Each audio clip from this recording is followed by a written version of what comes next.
Ya, pemirsa, saya akan menjelaskan sedikit tentang tembakau Sumba. Bagaimana tembakau ini adalah seperti digunakan seperti biasanya, yaitu berupa nanti rokok. Di dalamnya akan ada tembakau, dan ini adalah tembakau khas dari Sumba. Mengenai bagaimana barang ini bisa beredar di kota Semarang dan sebagainya, ada beberapa orang yang menjualnya melalui hal-hal yang bisa disampaikan lewat dari orang per orang ataupun kelompok per kelompok.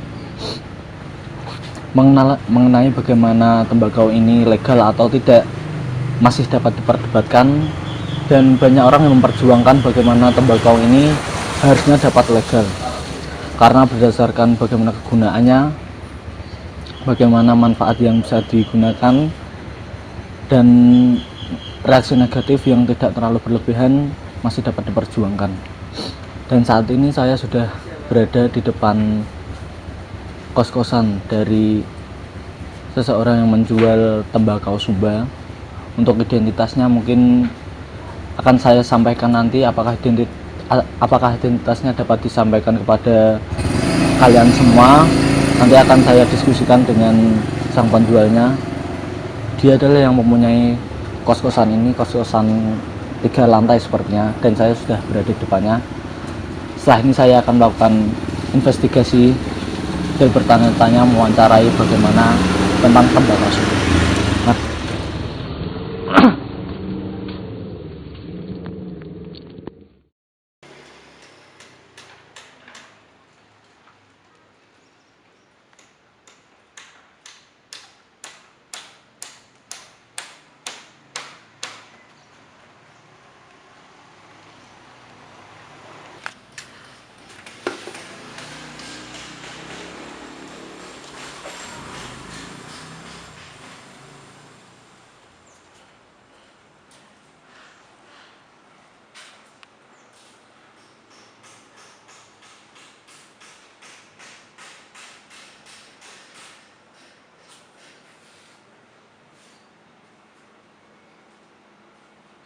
Aja nih.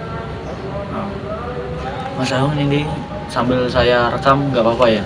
Nggak apa-apa. Emang Mas Aung Tapi nanti nanti saya samarkan aja ya. Ya, identitas gak saya tampilkan, sama juga wajah sama badan Mas Aung nggak saya tampilkan.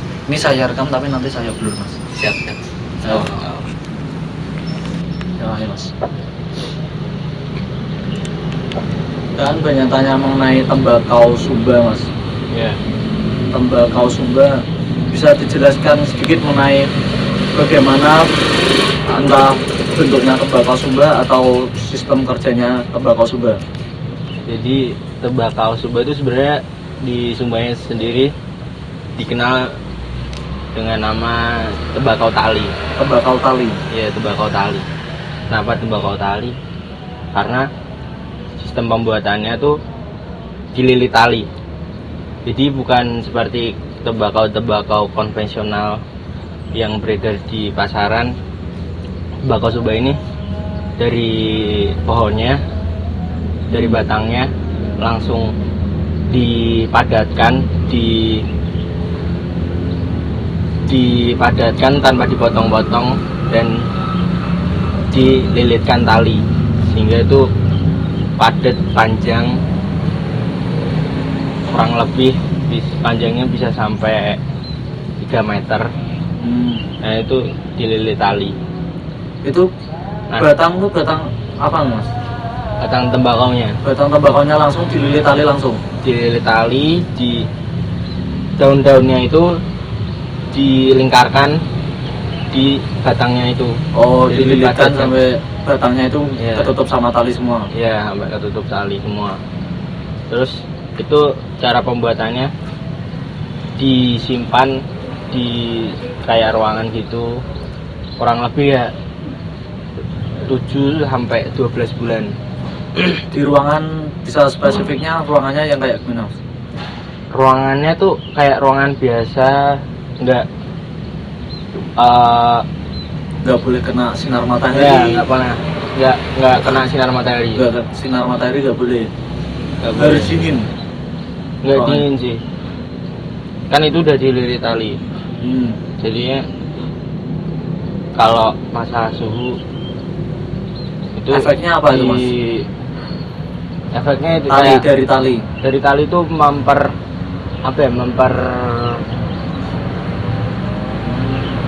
sehingga fermentasi dari tembakau itu benar-benar Keluar gitu kan. iya benar keluar. Oh, iya, paham.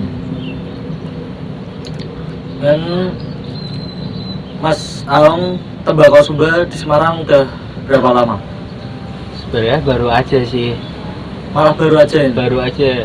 Soalnya kenapa saya bisa jual itu, karena saya sendiri ngelihat tembakau Sumba itu sangat menarik, apalagi di Semarang tuh nggak ada, jadi pasarnya baru sedikit di Semarang. Berarti ada, cuman masih sedikit gitu. Nggak ada malah. Nggak ada di Semarang. Kalau online mungkin ada. Oh iya. Terus kalau soal rasanya, yaitu bikin mirip-mirip tembakau yang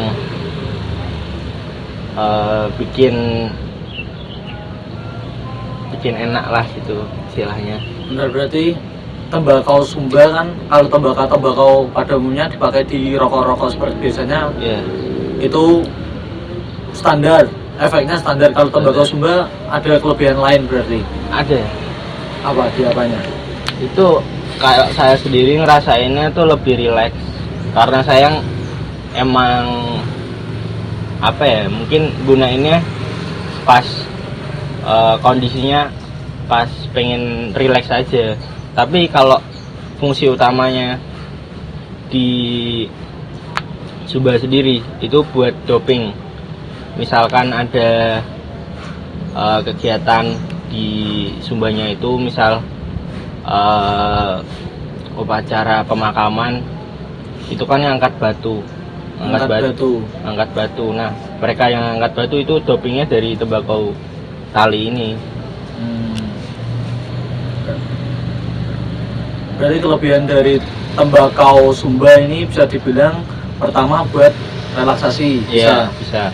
Terus yang kedua, kalau di Sumba itu dipakai buat doping. Doping. Berarti bisa relaksasi sama buat kerja dong, Mas? Iya, bisa. Perbedaan dari ganja sama tembakau Sumba, Mas?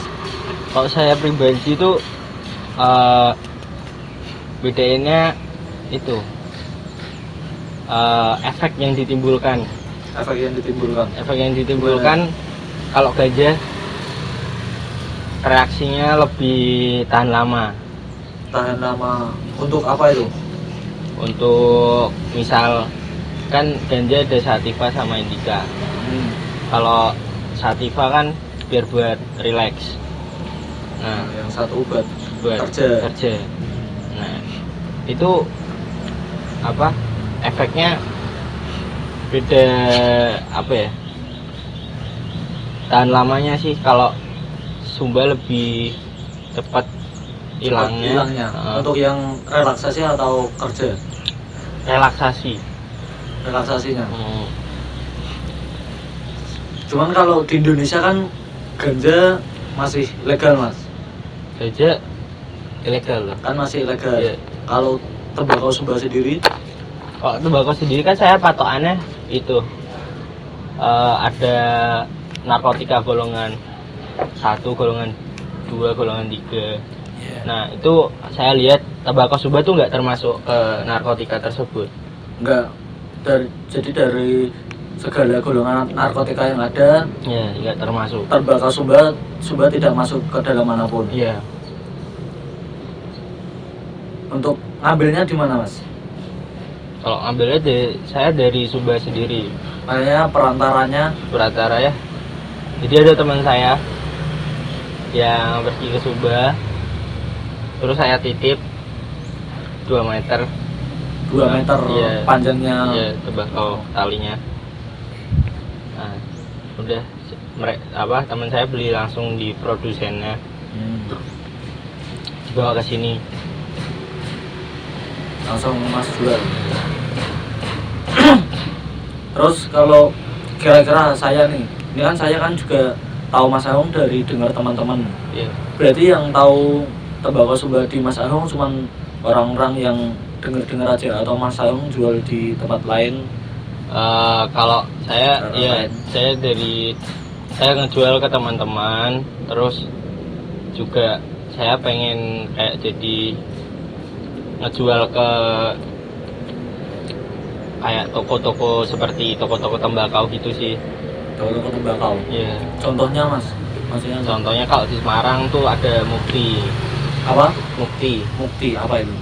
Mukti itu salah satu toko yang itu menjual alat-alat tembakau dan aksesorisnya. Oh, maksudnya bahan-bahan. Oh, tahu-tahu. Mukti yang menjual. Jadi dia berbagai, bukan cuma tembakau aja kan, bahan-bahan lain juga Iya. ada kan. Mau merambah ke sana? Pengen. Soalnya biar ngejualnya tuh cepet juga. Jadi kalau kan saya ngejualnya per senti. Persendi. Nah per senti takutnya kalau per senti tuh lama ngejualnya, apa habisnya lama, terus nanti ya balik modalnya lama. Untuk harganya Mas, 1 senti 1 senti 35.000. 35.000. 35.000. Itu 1 senti buat kira-kira kalau dihitung dari rokok per batang bisa dijadikan berapa rokok? Kalau ini kan apa emang dibuat kayak campuran tembakau ya Mas. Campuran tembakau. Campuran tembakau. Jadi kira-kira sampai 7 sampai 10 batang. 7 sampai 10 batang. Iya. Dari 1 senti. Iya, 1 senti itu bulat terus ngitungnya kita 1 senti terus kita potong. Jadi diameternya kurang lebih 8 cm, 8 senti kan. lebarnya 1 cm. Tebelnya 1 senti. Iya. Untuk lebih perjelas lagi bahwa tembakau Sumba itu, jika dilihat dari sudut pandang Mas Ahong, kalau tembakau Sumba itu tidak masuk ke dalam narkotika golongan manapun ya Mas? Iya. Ya. Jadi masih aman lah buat dipakai. Oke. Terus tembakau Sumba ini nggak cuma dihisap Mas. Nggak Jadi, cuma dihisap, iya. kayak rokok nggak cuma itu aja. Iya, nggak. Jadi masih bisa, kalau yang nggak ngerokok bisa dikunyah. Dikunyah, Iya. langsung tembakaunya. Langsung tembakaunya. Kalau di sana itu ngunyahnya dibarengin sama sirih pinang. Di Sumba itu ya. Iya. Jadi Gimana, dicampur terus dikunyah bareng gitu. Itu efeknya lebih lama dan lebih cepat bereaksi. Berarti kinerja tembakaunya lebih maksimal gitu ya. Itu kalau di Sumba. Kalau dikunyah. Oke Mas Ahong, terima kasih Mas. Itu dulu. Lain-lainnya mungkin bisa tanyakan. Iya. Terima kasih Mas Ahong. Ya.